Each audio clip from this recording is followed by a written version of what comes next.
Good morning student. आज आपका start होने जा रहा है क्लास 11th के बायोलॉजी के पहला चैप्टर का लेक्चर नंबर 6। यह लेक्चर आपका अभी तक पढ़ाए गए पहले चैप्टर के जितने भी लेक्चर हैं उसका निचोड़ होगा, उसका सार होगा, उसका सारांश होगा।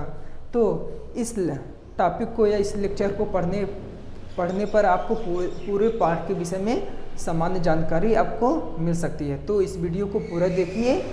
चलिए आज का क्लास हम स्टार्ट करते हैं। सबसे पहले इस पाठ में हम क्या पढ़ते हैं? सजीव। तो सजीव होता क्या है?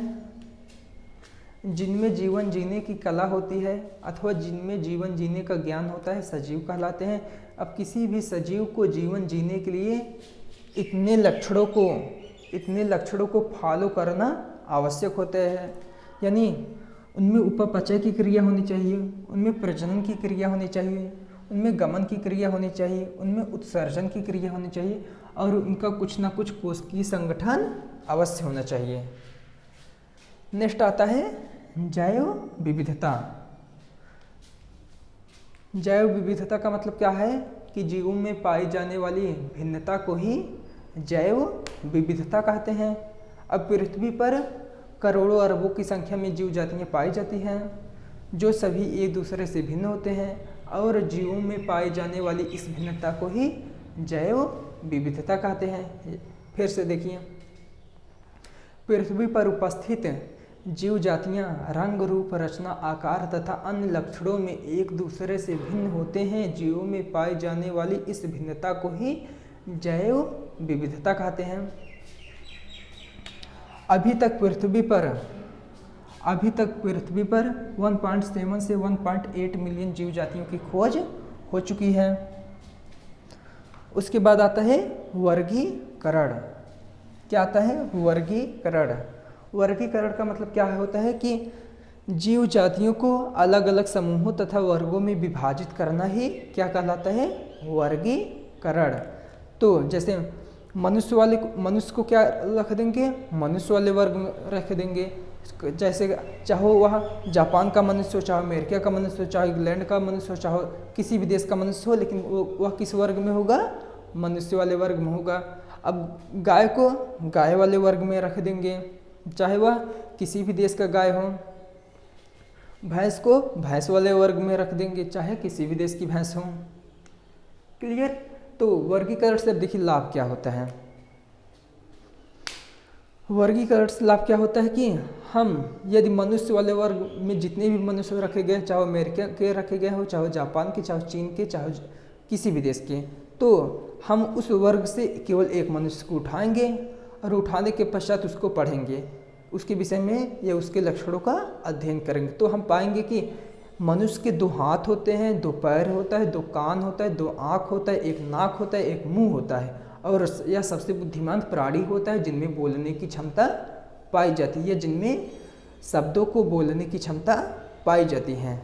तो यही सामान्य लक्षण सभी मनुष्य में होंगे, चाहे वह जापान का हो, चाहे इंग्लैंड का हो, चाहे अमेरिका का हो, चाहे चीन का। यानी अब देखिए वर्गीकरण के ही लाभ होता है कि वर्गीकरण में हम जीवों को अलग अलग वर्गों तथा समूहों में विभाजित करते हैं, जिसका लाभ यह होता है कि अगर वर्ग अथवा समूह में से हम किसी एक जीव के विषय में समान अध्ययन कर लेते हैं तो उस वर्ग में उपस्थित सभी जीवों के विषय में हमें सामान्य जानकारी मिल सकती है या मिल जाती है। यही क्या होता है? वर्गीकरण का लाभ होता है।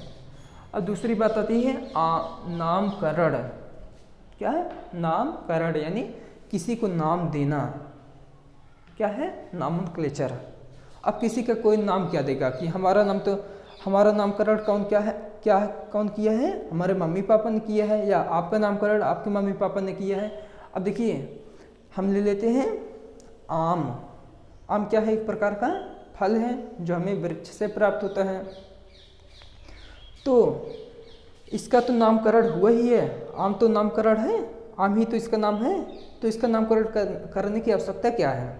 ठीक है, देखिए ध्यान दीजिएगा। जैसे इंडिया में उस फल को आम कहते हैं, हो सकता है अमेरिका में उसे मैंगो कहते हों, हो सकता है जापान में उसे जापानी भाषा में कुछ और कहते हों, चाइना में उसे चाइनीज भाषा में कुछ और कहते हैं। यानी हर देश में आम का नाम अलग अलग हो जा रहा है। क्लियर? भले ही आम का कोई भी नाम है, लेकिन उसी आम का नाम अलग अलग देश में अलग अलग हो जा रहा है। तो जैसे हम चाइना में गए तो चाइना वालों को हम बताएंगे मुझे आम दे दो, वो तो जान ही नहीं पाएगा कि आम होता क्या है। या हम जापान में गए, जापान में कहेंगे कि हमें आम दे दो, तो जापानी लोग नहीं समझ पाएंगे ये क्या बोल रहा है, इसे क्या चाहिए। तो वैज्ञानिकों ने कहा कि अगर हम जीव जातियों को कोई विशेष नाम दे दें जो पूरी दुनिया में मान्य हो तो काम बन सकता है, तो कभी कन्फ्यूजन बनेगा ही नहीं। तो इसके लिए नामकरण में जीव जातियों का जो पहला सामान्य नाम होता है उसके अतिरिक्त एक नाम दिए जाते हैं, उसे क्या कहते हैं? जीव जातियों का वैज्ञानिक नाम कहते हैं। इस जीव जातियों का वैज्ञानिक नाम रखने के लिए एक ठो सिस्टम है, एक ठो पद्धति है, उसे क्या कहते हैं? द्विनाम पद्धति। इस पद्धति के जन्मदाता कैरोलस लिनियस नामक वैज्ञानिक थे, जिन्होंने बताया था कि जीव जातियों का नाम या जीव जातियों का वैज्ञानिक नाम दो अक्षरों से मिलकर बना होता है। पहला शब्द वंश का होता है तथा दूसरा शब्द जात का। जैसे मैंजीफेरा इंडिका, यह आम तो क्या है? सामान्य नाम है, जिसका वैज्ञानिक नाम क्या है? Mangifera indica. यह वैज्ञानिक नाम दो शब्दों से मिलकर बना है, क्योंकि यह द्विनाम पद्धति द्वारा बना है। तो पहला इसमें शब्द ये वाला वंश का होता है तथा दूसरा शब्द जात का होता है। क्लियर? अब वैज्ञानिक नाम लिखने का कौन सा तरीका होता है, इसके कौन से नियम होते हैं, अथवा वह कौन सी संस्था होती है जो वैज्ञानिक बताती है इस जीव का वैज्ञानिक नाम क्या होगा, इस जीव का वैज्ञानिक नाम क्या होगा, इसे जानने के लिए आप हमारी पिछली वाली वीडियो देख सकते हो। उसी प्रकार मनुष्य के भी वैज्ञानिक नाम होते हैं। मनुष्य का वैज्ञानिक नाम क्या होता है? होमो सेपियंस, जिसमें होमो क्या है? वंश है तथा सेपियंस जात का नाम, यानी दो शब्द हो गए। अब आ जाते हैं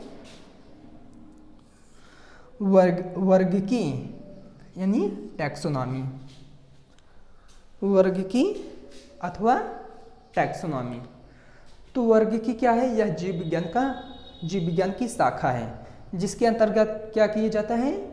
वर्गीकरण का ही अध्ययन किया जाता है। यानी वर्गीकी या टैक्सोनॉमी की परिभाषा क्या बनती है?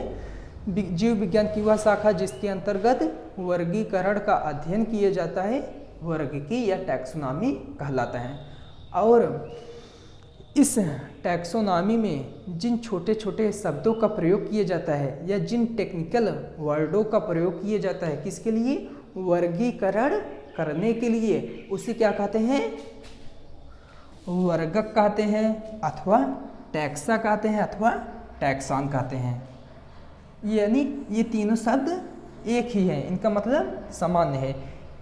तो ये वर्गक, ये छोटे छोटे शब्द क्या हो सकते हैं? जाति हो सकता है, कुल हो सकता है, जगत हो सकता है, वंश हो सकता है, गण हो सकता है, ये गण है, गण हो सकते हैं, प्रभाग हो सकता है, वर्ग हो सकता है और संघ हो सकता है। यही सब क्या है? छोटे छोटे शब्द हैं या छोटे छोटे टेक्निकल वर्ड हैं, जिनको आधार बनाकर वर्गीकरण किया जाता है, जिनका अध्ययन वर्गीकी अथवा टैक्सोनॉमी के अंतर्गत किया जाता है। अब अगर इन्हीं टेक्निकल वर्डों को हम एक क्रम से व्यवस्थित कर दें, यानी सबसे पहले बड़ा वाला, उसके बाद छोटा वाला, यानी घटते हुए क्रम में यदि इन्हीं टेक्निकल वर्डों को व्यवस्थित कर दें तो इसे क्या कहते हैं?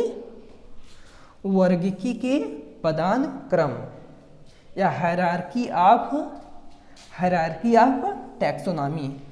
इसमें व्यवस्थित करने के लिए सबसे पहले किसकी कौन आएगा? संघ आएगा। घटते हुए क्रम में व्यवस्थित करना है, यानी सबसे बड़ा वाला आगे होगा, सबसे छोटा वाला एकदम लास्ट में होगा। सबसे पहले जगत होता है, उसके बाद संघ होता है, उसके बाद वर्ग होता है।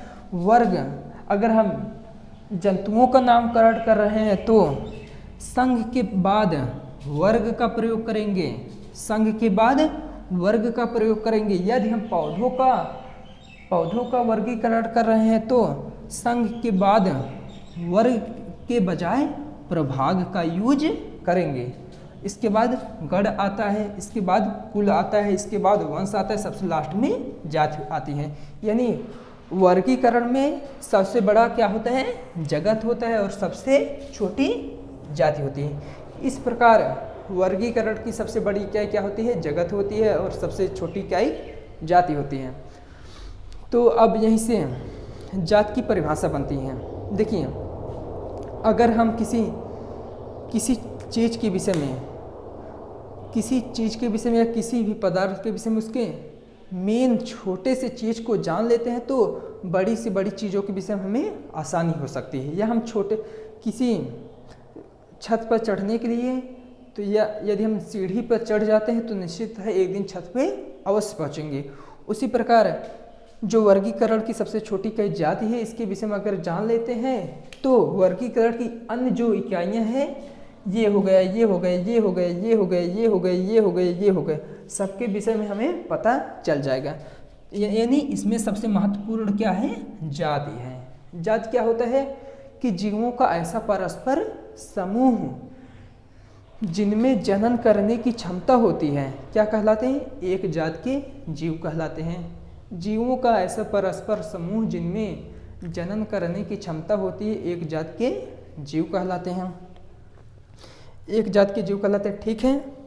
तो इस जो जीवों के परस्पर समूह जिनमें प्रजनन करने की क्षमता होती है, एक जात के जीव कहलाते हैं। इस सिद्धांत को अथवा इस नियम को जॉन रे नामक वैज्ञानिक ने प्रस्तुत किया था। किसने, जॉन रे, यहाँ लिख देते हैं, जॉन रे नामक वैज्ञानिक ने प्रस्तुत किया था। देखिए, जात की परिभाषा तो हमें पता चल गया। अब वंश की परिभाषा कैसे बनती है। दो या दो से अधिक समान प्रकार की जातियां आपस में मिलकर वंश का निर्माण करती हैं। फिर दो या दो से अधिक समान प्रकार के वंश आपस में मिलकर कुल का निर्माण करते हैं। उसके बाद इसमें आ जाते हैं, दो या दो से अधिक समान प्रकार के कुल आपस में मिलकर गण का निर्माण करते हैं। फिर यहाँ से यहाँ आ जाते हैं, दो या दो से अधिक समान प्रकार के गण आपस में मिलकर प्रभाग का निर्माण करते हैं। अब यहाँ से प्रभाग या वर्ग का निर्माण करते हैं। अब यहाँ से यहाँ पर आ जाते हैं, दो या दो से अधिक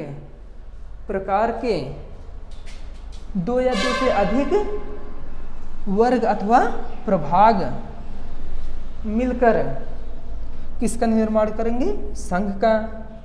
अब दो या दो से अधिक समान प्रकार के संघ आपस में मिलकर जगत का निर्माण करते हैं। क्लियर। तो यानी इस छोटे से बड़े तक की परिभाषा बन गई। हम अगर जात की परिभाषा जान लेते हैं तो इन सब की परिभाषा बन जाती है। यानी सभी समान दो या दो से अधिक समान मात्रा में मिलकर इन सब का निर्माण करते चले जाते हैं। तो इसका आप स्क्रीनशॉट ले लो। तो हम नेक्स्ट स्लाइड चलाते हैं। यह स्लाइड लेक्चर नंबर 6 की सेकंड स्लाइड है, जिसमें हम पढ़ेंगे कि जो वर्गीकी होता है, इसको जानने के कौन कौन से साधन होते हैं जो हमें बताते हैं कि इसके माध्यम से वर्गीकी, जिसके अंतर्गत वर्गीकरण का अध्ययन किया जाता है, कैसे अध्ययन कर सकते हैं। तो इसे इंग्लिश में क्या कहते हैं, टैक्सोनॉमिकल एड्स। एड्स का मतलब वैसे जानते हो, एड्स का मतलब प्रचार होता है। तो प्रचार क्यों किया जाता है। यदि कोई नई कंपनी खुली, मान लीजिए यदि कोई नई कंपनी खुली, तो वह नई कंपनी क्या करती है, अपने प्रोडक्ट के विषय में, अपने सामान के विषय में टीवी पर प्रचार करवाती है, पेपर से प्रचार करवाती है, या कई मोबाइल पे प्रचार करवाती है। यानी प्रचार के माध्यम से हम जान पाते हैं कि इस कंपनी में क्या बनता है, इस सामान की क्या क्वालिटी है। ठीक है। उसी प्रकार जो टैक्सोनॉमिकल एड्स होता है या वर्गीकी के अध्ययन के जो साधन होते हैं, हमें बताते हैं कि हम वर्गीकरण का अध्ययन कर कैसे सकते हैं। इसके लिए 4 पांठु साधन प्रयोग किए जाते हैं। पहला क्या होता है, हार्बेरियम होता है। दूसरा क्या होता है, वनस्पति उद्यान होता है, बॉटेनिकल गार्डन होता है। तीसरा क्या होता है, म्यूजियम होता है। तीसरा क्या होता है, जंतुघर या चिड़ियाघर, जिससे आप सब परिचित हों। उसके बाद क्या होती है, कुंजी अथवा की होती है। हार्बेरियम में क्या होता है, यह कागज की एक शीट होती है जिसके ऊपर क्या होता है, किसी पौधे को चिपकाकर उसके विषय में उसका वैज्ञानिक नाम, उसका सामान्य नाम, उसका सामान्य नाम क्या होता है, उसके स्थान पर पाया जाता है, उसके वंश का नाम क्या होता है, उसके जात के नाम क्या होता है, इन सब के विषय में सामान्य जानकारी मिल जाती है। उसके बाद क्या होता है, वनस्पति उद्यान। वनस्पति उद्यान क्या है, इसमें क्या करते हैं, बहुत बड़े क्षेत्र वैज्ञानिक लोग कवर कर लेते हैं। उस क्षेत्र में ये अलग अलग प्रकार के जो दुर्लभ या जो अच्छे किस्म के पौधे होते हैं उन्हें लगा देते हैं। और लगाने के पश्चात उन्हें क्या करते हैं, हर पौधे के पश्चात एक बोर्ड टांग देंगे। उस बोर्ड में उस पौधे का वैज्ञानिक नाम लिखा होगा, उस पौधे का सामान्य नाम क्या होता है, उसके वंश का नाम लिखा होगा, उसके जात का नाम क्या होगा, या कहाँ पर पाया जाता है, यानी इस सब के विषय में सामान्य जानकारी उसमें लिखी होती है। उसके बाद क्या आता है, म्यूजियम। म्यूजियम का मतलब संग्रहालय। म्यूजियम का मतलब क्या होता है, संग्रहालय। संग्रहालय में क्या होता है कि मरे हुए जीव जातियों को किसी कांच में रख देंगे या डिब्बे में बंद करके रख देते हैं। क्योंकि म्यूजियम में आप लोग घूमने भी जाते हैं, स्कूल का जब टूर जाता है तो म्यूजियम में लेके घुमाने जाते हैं। उसमें आप देखते हो कहीं पर डायनासोर की हड्डी रखी है, कहीं पर हाथी की हड्डी रखी गई है, कहीं पर अलग अलग प्रकार की मछलियाँ रखी गई, ये सब होता है। इस म्यूजियम में आप जब जाओगे देखोगे कि बड़े बड़े जार में, शीशे के जार में क्या होगा, कहीं पर मरा हुआ छिपकली टांग देंगे, कहीं पर मरा हुआ खरगोश टांग देंगे। इस मरे हुए चीज़ों को क्या करते हैं, एक ठो घोल में रखते हैं। वह घोल क्या होता है, इसमें जो घोल भरे जाते हैं ताकि यह सड़े गले खराब ना हो, वह क्या होता है, याद रखिएगा, फार्मेलिन का घोल। फार्मेलिन का घोल, क्लियर, इसे याद रखना। उसके बाद आता है जंतुघर अथवा चिड़ियाघर। इसमें क्या किए जाते हैं, इसमें उन्हीं जीव जंतुओं को रखा जाता है जो विलुप्त हो गए हैं अथवा विलुप्त होने के कगार पे हैं। उनको क्या किया जाता है, एक बाड़े के अंदर उसके जंगल जैसा घर बना दिए जाते हैं, उसी में वो आराम से रहते हैं, उन्हें खाना पानी सब दिया जाता है। उसके बाद आता है कुंजी अथवा की। कुंजी को इंग्लिश में की कहते हैं। यह क्या होता है, किसी जीव को जानने का साधन होता है। तो इस कुंजी अथवा की के अंतर्गत हम जीव को लक्षणों के जोड़े के रूप में जानते हैं। जैसे जो सबसे बुद्धिमान और खड़े होकर चलने वाला प्राणी है, सबसे बुद्धिमान एक शब्द एक लक्षण तथा खड़े होकर चलने वाला प्राणी दूसरा लक्षण, ये लक्षणों का जोड़ा बन गया। वह कौन होता है, मनुष्य होता है। जो काली होती है और दूध देती है, एक लक्षण का जोड़ा बन गया। काली एक लक्षण, जो दूध देती है दूसरा लक्षण, दोनों मिलकर एक जोड़े लक्षण बन गए। जो काली और दूध देती है वह कौन होगी, भैंस होगी। नहीं, इनमें लक्षणों के जोड़े का प्रयोग किए जाते हैं। नहीं, जैसे ताला कुंजी बगैर ताले के पूरा नहीं होते, या ताला बगैर कुंजी के पूरा नहीं होते, यानी इसमें दो चीज़ का उपयोग किया जाएगा। इसमें भी हम इसके माध्यम से दो लक्षणों को आधार बनाकर जीवों का अध्ययन करते हैं। तो आज का आपका जो समरी का क्लास था, जो पूरे लेक्चर का निचोड़ था, यहीं पर आपका ख़त्म होता है। नेक्स्ट क्लास नेक्स्ट दिन होगा, उसमें आपका कुछ MCQ कराए जाएंगे, यानी बहुविकल्पी क्वेश्चन, उसका आप इंतज़ार कीजिएगा। यानी उसमें अभी तक आपने क्या क्या पढ़ा है उसी को आपको बताया जाएगा। चलिए नेक्स्ट क्लास नेक्स्ट दिन, तब तक आपको लिए गुड लक।